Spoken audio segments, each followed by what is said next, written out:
Hello everyone, welcome to Money Wednesday. Yes, this is T's World of Beautiful Ideas, and we're still on our series of luxury expenses that the society has normalized, okay? And you can make changes to those luxury expenses and live a different life, okay? The aim of our sharing of this luxury expenses is to assist one another with information and knowledge that can help us build wealth and create financial freedom for ourselves, for our children, the next generation of the children of our children, so on and so forth, right? Financial freedom is the best thing you could ever do for yourself and for your children. Okay, I believe you've seen the poster and you've seen today's topic and you're like, this luxury expense, she just said 2-income household, and then as though they have 2 incomes. What does she actually mean? This is what I actually mean, right? So stay tuned and let us talk. Today's luxury expense is 2-income households spending like they have 2 incomes. Let me unbundle this. Majority of the time when, a couple or a family gets the second income, they tend to scale up their lifestyles, right? And the danger of that is that when the second income disappears, as in the job gets lost, right? So one of them loses their job, when that second income disappears, then there is no margin. There is no level of operation to say, when we get to this mark of our expense, we have reached, the limit, we don't go beyond this, right? They're used to fitting like a glove into those 2 incomes. So when one gets, lost, it becomes a financial strain for them because they have so many expenses that were fitted so much into the 2 income streams, right? So another financial advisor should go ahead and put that disclaimer out. My suggestion would be try to live on 1 income. You have 2, right? But try to live on 1 income, especially if your 1 income can actually cater for all their household needs, right? Let's say, for example, as a couple, you have a property, you have a car, you have grocery, you have petrol to pay for, and then the lady needs to do them hair, and maybe nails. You can cut off nails for that particular period so that you can establish this next cheat code that I'm about to touch on, right? So the first cheat code is try to live on 1 salary. Then move to the next cheat code, which is to invest the second income.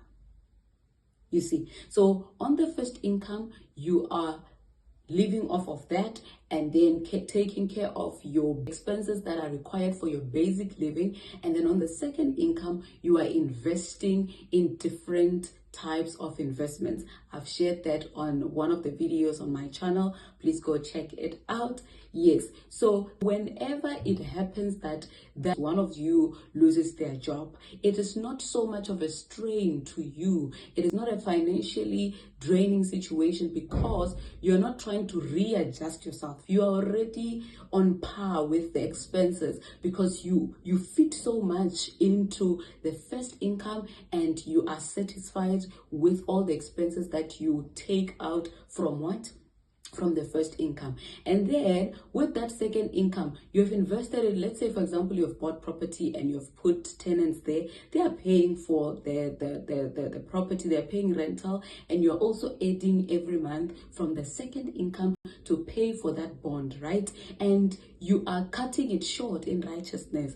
Yes, you are cutting the repayment of that bond shorter, the repayment period.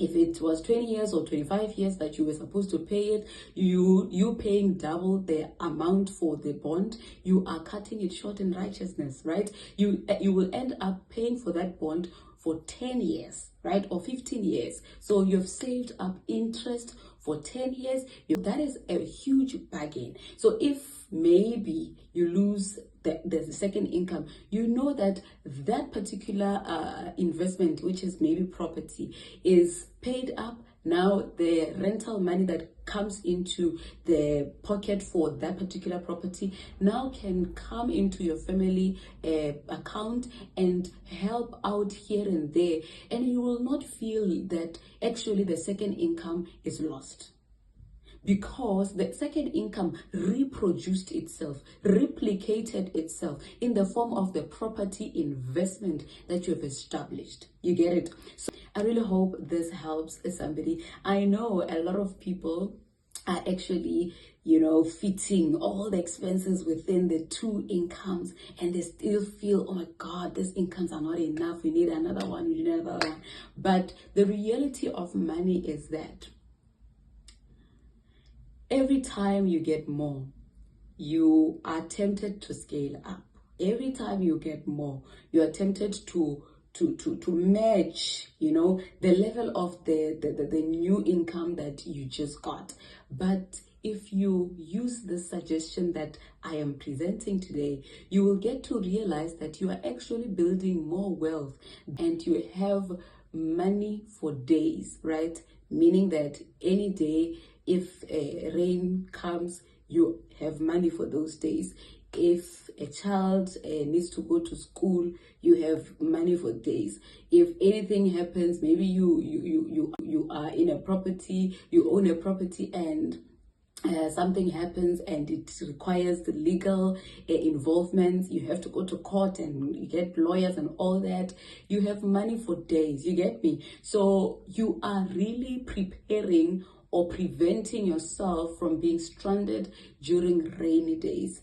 That's why we encourage that if you are a two-income household, don't scale up or don't spend like you are getting or you have two incomes. No, if you get two incomes, you still are a one-income household. But if you get three incomes, you are a two-income household, right? Because another one has to constantly be invested somewhere, okay? And never say, I've invested a lot, it's enough. No, you can diversify to as many platforms as possible for as long as your children still have to feel the necessity to work. Don't rest, keep investing. I know, yes, working is good in its own way.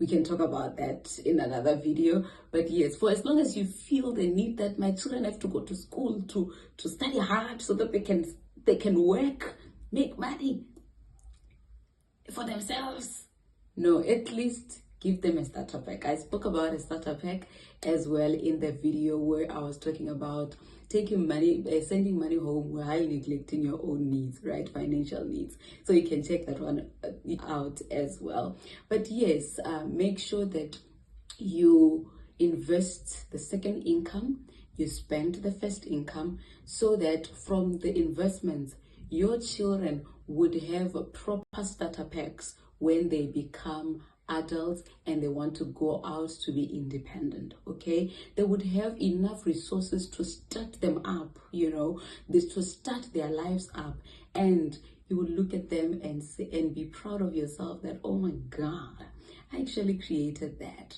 I actually created that platform where my child can explore anything and become anything without feeling the need to succumb to anything, you see. Anyway, I think I've communicated. Thank you so much for tuning in. Please engage us in the comment section below. Make sure that you like these videos and share if you feel that this information is very helpful. And let us meet in the next upload of your Friday Health Talk, okay? Yes, and we'll meet next week with our Money Wednesday Talk. Thank you for tuning in, and bye for now.